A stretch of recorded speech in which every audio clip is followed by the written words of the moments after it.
Fala aí pessoal, aqui é o professor Herbert Almeida, estou aqui para comentar as nossas questões de Direito Administrativo do concurso do ISS de Maricá. É um enorme prazer poder estar aqui com vocês e eu já vou direto para o nosso quadro para trazer o comentário das nossas questões. São 4 questões de Direito Administrativo, em linhas gerais as questões estavam até tranquilas. Não obstante, a banca acabou pegando ali 2 pontos de uma literatura específica. Na verdade é um autor bastante consagrado, mas elas foram até num detalhezinho deste autor. E uma outra questão, uma 5ª questão, ela ficou ali na mistura entre constitucional e administrativo, e até provavelmente o professor Ricardo Vale também comentou essa questão. Vamos direto então para o nosso quadro, já falando das nossas questões. Primeira questão sobre os princípios administrativos. A questão está falando sobre aquelas pessoas que estão em idêntica situação jurídica, dizendo que nesse caso a administração deve tratá-las na forma da igualdade. Isso aqui é a aplicação do que a gente chama de princípio da isonomia. E quando a gente fala do princípio da isonomia, a gente sabe que a isonomia, é uma das aplicações do princípio da impessoalidade. O princípio da impessoalidade vai ter várias aplicações, como isonomia, finalidade, vedação ou promoção pessoal, entre outras situações. Por isso que o gabarito é a nossa alternativa D. Continuidade é você não interromper a prestação dos serviços públicos, salvo situações específicas. Razoabilidade e proporcionalidade, elas tratam aqui de uma limitação quanto à discricionalidade da administração, que não pode cometer exageros. E o princípio da precaução significa dizer que nas situações em que houver um risco, em que poder acontecer um dano grave à população, a administração deve agir preventivamente. Então, questão 21, letra D.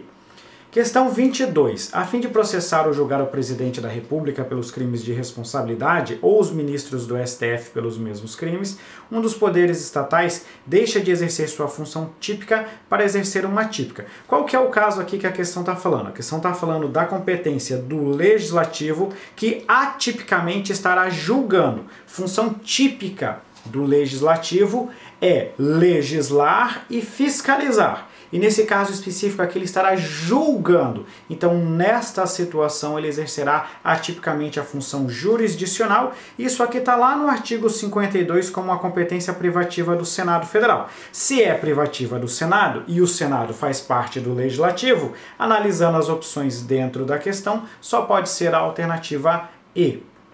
Próxima questão agora, questão 23. Diferentes autores se têm valido de critérios para a identificação da função administrativa. Só um cuidado aqui, porque muita gente pode ter confundido função administrativa com o conceito de administração pública. Quando a gente fala do conceito de administração pública, a gente vai falar naquela história de critério formal, subjetivo e orgânico.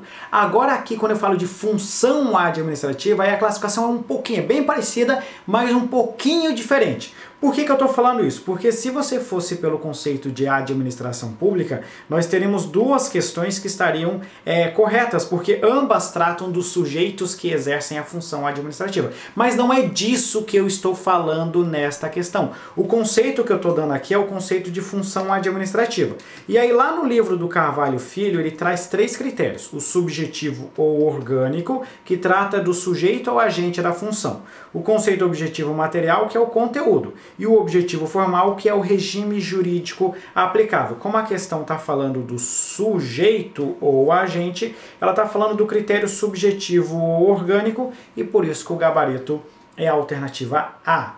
Questão 24. Os contratos administrativos se revestem das características seguintes. Questão que copiou lá do livro do Carvalho Filho. Ele fala que os contratos eles têm o formalismo, porque não basta o mero consenso, tem que observar as formalidades previstas em lei. A bilateralidade ou consensual, porque há aqui as partes concordando, há um consenso das partes para que haja a proposição do contrato, então tem que ter 2 partes juntas.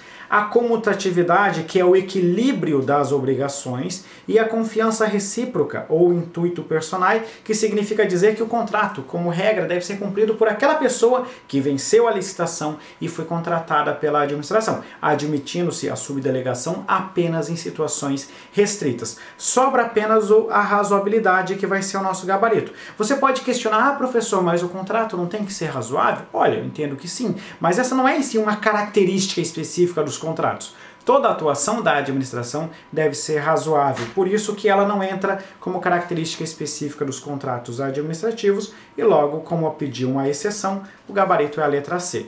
E por fim a questão 27, que está lá no direito constitucional, acredito até que o professor Ricardo Vale tenha comentado essa questão, artigo 71, que fala do controle externo que compete ao Congresso Nacional, que vai ser exercido pelo TCU, ao qual compete, e aqui está a fiscalização dos recursos repassados pela União, mediante convênio, acordo, ajuste ou outros instrumentos congêneres, inclusive aos municípios.